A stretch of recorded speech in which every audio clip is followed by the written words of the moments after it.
de recibir a nuestra entrevistada de esta jornada de hoy. El próximo 1 de agosto y durante 7 días, como se da todos los años, comienza la Semana de la Lactancia. Es a nivel internacional, ¿no? Y por eso recibimos a la doctora Natalia Hermida, que es pediatra, es de la Sociedad Uruguaya de Pediatría y está en el Comité de Lactancia. Efectivamente. Bienvenida. Gracias.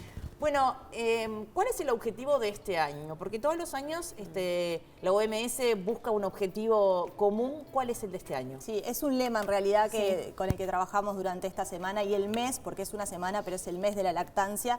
Y este año es Cerrando la Brecha.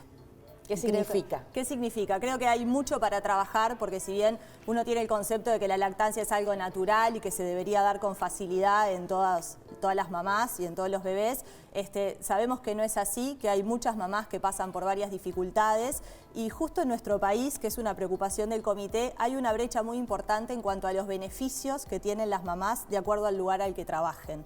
Y incluso en el lugar donde nazcan los niños. ¿Interior y Montevideo? Interior y Montevideo, en cuanto al nacimiento hay cifras diferentes de lograr una lactancia o no. Y incluso después, cuando la mamá se reincorpora al trabajo, subsector público y subsector privado tienen diferentes beneficios en cuanto a la protección de la lactancia materna y nosotros aspiramos a que todas las mamás y bebés cuenten con los mismos derechos. ¿Cuál es la realidad hoy de estos beneficios? Bueno, es que hay tanta diversidad de acuerdo al subsector en que trabaje cada mamá que es muy distinto. Hay unas trabajadoras que quedan totalmente por fuera de cualquier beneficio, que son las trabajadoras que están fuera del trabajo formal, ¿no? Todas las mamás que trabajan en negro, como se dice habitualmente, esas no tienen ningún beneficio y se tienen que reintegrar a trabajar con sus bebés muy pequeños, ¿no? Incluso 15, 20 días de vida. En lugares donde no les contemplan ni el derecho a amamantar ni el derecho a ordeñarse.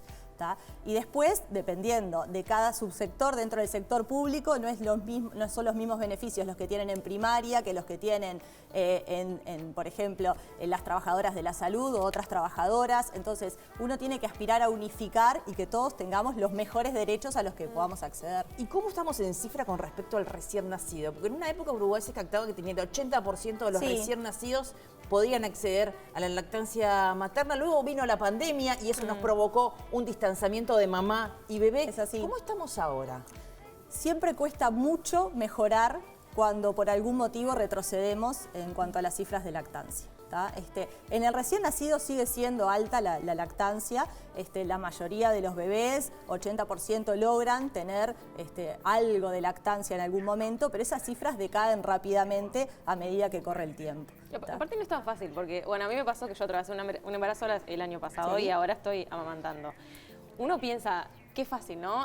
Dar de mamar es un bebé y damos de mamar. Y no, y hay un montón de dificultades a la hora del nacimiento. Yo las atravesé. Por suerte, en el sistema de salud encontré personas que me ayudaron, porque no es fácil el acople, el agarre, te lastima, después que no quiere... O sea, y lo atravesé durante varios meses, que tuve ayuda, por suerte, pero falta eso también, la información a la hora del nacimiento, de que de repente una mamá se encuentra que no, el bebé no se prende y dicen, bueno, abandono la lactancia. Falta información, falta trabajar con personal más capacitado en resolver esas pequeñas cosas, porque a veces una mínima intervención hace que algo que después va a ser mucho peor de resolver, se resuelva en el momento. Muchas veces alcanza con tiempo, contacto piel con piel, mejorar un poquitito el acople, como vos decís. Algo muy importante es el contacto piel con piel al momento del nacimiento, que en nuestro país cuesta todavía. Capaz que si un parto se da por vía vaginal es más fácil, pero cuando es por cesárea, por las características del bloc, porque bueno, es un bloc compartido con otras especialidades, ¿no? Contemos qué es el contacto piel con piel y cuáles son los beneficios. El contacto piel con piel es cuando nace un bebé que se lo pone en el pecho de su madre inmediatamente después del nacimiento, y ese contacto hay que tratar de mantenerlo el mayor tiempo posible, ¿no? Antes se decía, bueno, 10 minutos, 15 minutos, ahora hablamos de 1 hora en contacto piel con piel.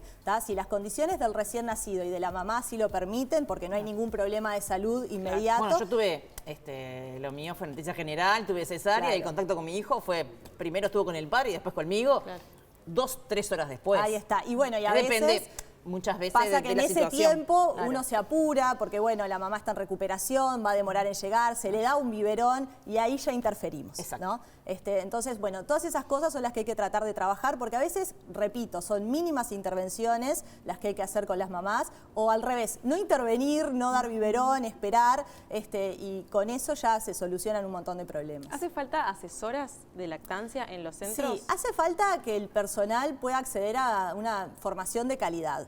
Sí, asesoras o que pueden ser enfermeras, nurse, los propios pediatras, las parteras, cualquier persona que, bueno, para trabajar con clínica de lactancia hay que formarse un poco más, porque como vos decís, no es siempre tan fácil, ¿no?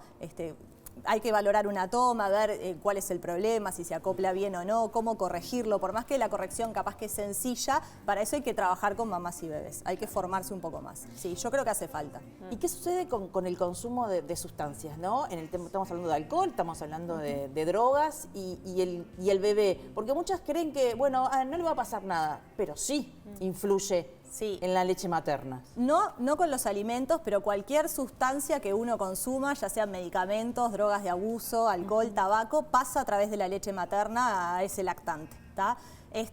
La mayoría de los medicamentos se pueden consumir sin problema. Hay una página para consultar, que consultamos los profesionales, que es e-lactancia.org, que es gratuita, se accede al 100% de la información. Bueno, hace poco yo me hice una depilación definitiva y me preguntaban, Jime, ¿se puede? Y yo la consulté. Y lactancia, que justamente el doctor Paricio Talayero escribió en nuestro libro, que es el que creó... Bárbara. Sí. En cuanto a las drogas, hay un montón de cosas que están socialmente aceptadas, como el tabaquismo, ¿no? O sea, no es que el tabaquismo es inocuo para ese bebé, eso no es así, y los productos de ese tabaco pasan a través de la teta, pero son más los beneficios de mantener la lactancia que de suspenderla en una mamá que fuma, ¿tá? Ahora, otras drogas tienen otro impacto. Marihuana, cocaína, cualquier droga de abuso no se recomiendan durante el periodo de lactancia. No hay dosis seguras demostradas, lo mismo pasa con el alcohol. En algún momento circuló una tabla que decía, bueno, si tomaste tanto y esperás tanto tiempo, podés amamantar. Eso no es así, ¿tá? Nosotros tenemos que pensar que el cerebro de un recién nacido o de un bebé pequeño que está en desarrollo es muy susceptible a cualquier estímulo y cualquier estímulo nocivo puede generar un daño. Y nosotros no tenemos cuantificado por estudios científicos cuál es la magnitud de ese daño o cuál es una dosis segura de eso para que se pueda consumir. Entonces, la recomendación es no consumir. Por supuesto que hay situaciones que hay que individualizarlas. Suspender la lactancia es sumamente riesgoso, entonces va en el estudio de cada binomio mamá y bebé y de cada situación en particular, cómo podemos hacer para sostener esa lactancia a pesar del consumo. La utilización mucho del complemento, sin duda, no es beneficioso. No, para nada. Eso es algo que me parece re importante destacar. Tenemos como ese discurso de que da lo mismo y la realidad es que no da lo mismo tomar teta o tomar preparado para lactante. O sea, cuando uno introduce un preparado para lactante, introduce un riesgo en ese bebé que no solo es a corto plazo, porque bueno, aumenta el riesgo de infecciones, de contaminación alimentaria, de un montón de problemas, sino que es a largo plazo porque nosotros ya sabemos que la lactancia tiene un impacto en cómo se expresan los genes y va a ser protectora para un montón de enfermedades de la vida adulta, ¿no? Diabetes, obesidad, hipertensión, un montón de cosas. Entonces uno tiene que pensar muy bien en el momento que introduce el complemento, por qué lo hace y por cuánto tiempo lo hace, ¿no? Sí, a veces los médicos están muy pendientes los primeros días de vida de que si no aumentó tanta cantidad, ya te mandan complemento. Y a veces capaz que las mamás tienen su propia intuición y hay que seguirse un poco por eso, ¿no? Sí, nosotros ya sabemos que el recién nacido o el bebé alimentado a pecho crece distinto que el bebé que se alimenta con preparado para lactante, ¿no? Y no siempre el objetivo es aumentar de peso, ¿no? Hay que valorar la curva de crecimiento, otros parámetros que nosotros estamos capacitados para valorar justamente, que es, bueno, cuántas deposiciones tiene, o sea, cuántas veces hace caca, se orina, cuál es el estado general de ese bebé, el examen físico, o sea, el peso es un elemento más, pero no es ni el único ni el más importante para valorar el crecimiento de un recién nacido. Bueno, vos recién decías, cada binomio mamá y bebé es un mundo, y cada uno lo va a atravesar de la forma que quiera, pueda, y hasta cuando quiere y pueda. Pero ¿cuáles son las últimas recomendaciones a nivel internacional sobre lo ideal de la permanencia de la lactancia? Ahí está. La Organización Mundial de la Salud recomienda 2 años por lo menos, ¿tá? De lactancia. Los primeros 6 meses se recomienda que esa lactancia sea de forma exclusiva y a partir de los 6 meses se introduce lo que nosotros llamamos alimentación complementaria. El alimento es complementario de la teta, o sea, la teta sigue siendo el alimento más importante y es un proceso de aprendizaje que termina hacia los 2 años de vida. A partir de ahí, que es la mínima recomendación, es decisión de cada mamá, que es la que da la teta, hasta cuándo va a sostener esa lactancia. Pero la lactancia no tiene techo. Entonces sigue habiendo una mirada, ¿no? Compleja. Sí, y es una de las principales causas por las que las mamás dejan de dar la teta. Porque te dicen, come guiso y toma teta. Sí, termina de comer el guiso y lo baja con teta y no hay ningún problema con eso. Está bien. Tú estás trabajando ahora en el interior del país, ¿no? Trabajo en el interior, sí. Estás en Mercedes. En Mercedes.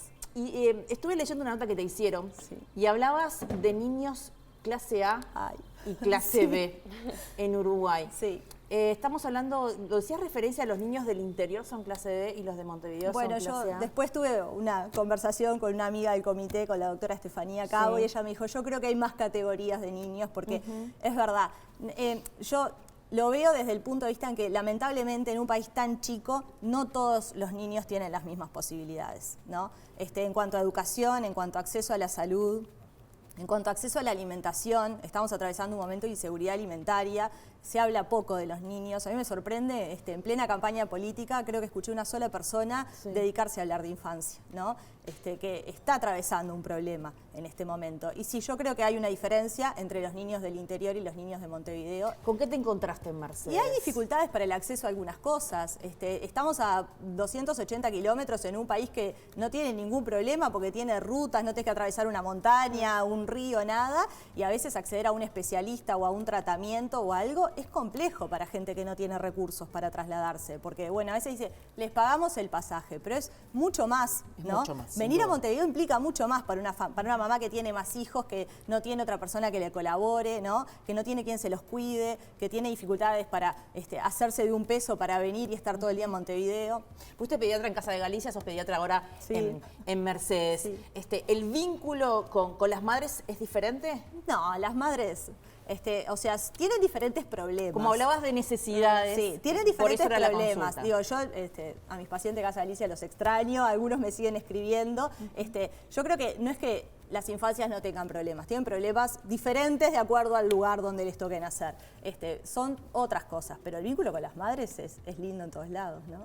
¿De qué se trata ese manual que tenés? Bueno, este es el manual de lactancia materna para profesionales de la salud, que lo editamos, estuvimos 3 años editándolo con otras colegas del Comité de Lactancia y la Clínica Pediátrica de la Facultad de Medicina, y en realidad es un manual que surge de las jornadas de lactancia materna, que el Comité de Lactancia las organiza año a año, donde tocamos diferentes temas de actualización sobre lactancia materna. Si querés subirlo un poquitito así, ahí va a estar. ¿Se ve? ¿Tá? Y este manual que lo lanzamos el año pasado, que no tiene fines de lucro, es para justamente que los profesionales encuentren toda la información para poder asesorar a mamás sobre lactancia materna. Bien, reiteremos, del 1 al 7 de agosto, Semana de la Lactancia Materna, diferentes actividades en varios puntos del país. Sí, el 3 de agosto, específicamente este año el comité se traslada a Paysandú para hacer las jornadas de lactancia, que se pueden anotar en la Sociedad Uruguaya de Pediatría. ¿Qué son las jornadas de lactancia? Bueno, nosotros convocamos diferentes profesionales con expertise en algún área para hablar sobre algún tema de la lactancia basado en evidencia científica. Porque uno como profesional tiene que recomendar basado en la evidencia científica. Es como una jornada de actualización. No, y aparte esto que decís, ¿no? Que a veces en las redes sociales circula información que no es muy certera, es un poco peligroso también. Es un poco, sí, uno tiene que saber qué lee y dónde lo lee. Claro, uno a veces va a los buscadores y se encuentra acá. Tiene que elegir, sí, es así. Claro, totalmente. Gracias, Natalia, un placer recibirte.